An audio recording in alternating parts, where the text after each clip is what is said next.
Minum dulu. Tercokek. Okey, minum.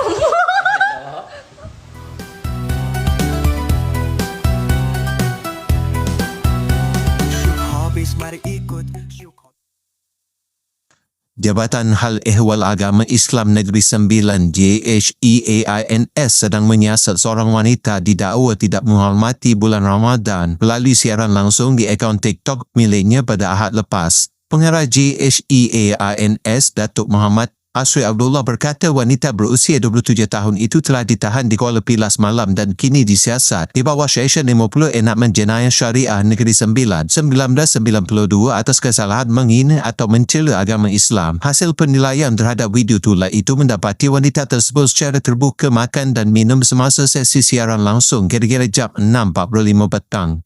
JHEAINS menegaskan orang ramai khususnya umat Islam perlu peka terhadap sensitiviti agama, memuliakan Ramadan dan mengamalkan sikap serta tingkah laku terpuji selaras tuntutan Islam. Teguran ini dibuat bagi memastikan bulan mulia ini dihormati oleh semua pihak dan tiada tindakan yang boleh menjejaskan kesucian Ramadan. Wow, agama. Saya agama Islam buat. Ada orang bilang Ramai dia. Minum dulu. Tercokek. Okey, minum. Apa tu? Normal lah dengan orang yang berpuasa. Tak suka boleh angkat kaki, boleh pergi jalan kan? Dalam pantang ke kak? Dalam pantang. Bulan Negeri boleh mana ni? Air zaman. Weh, tak puasa. Tak puasa. Bangganya. Ya, bangga. Kau duduk situ. Apa? Ya, bangga. Yang korang masuk, siapa suruh? Yang korang masuk lah saya ni, kenapa suruh? Kenapa suka tunjuk? Saja, kenapa tak boleh ke? Kesiannya. Kesian. Kesian.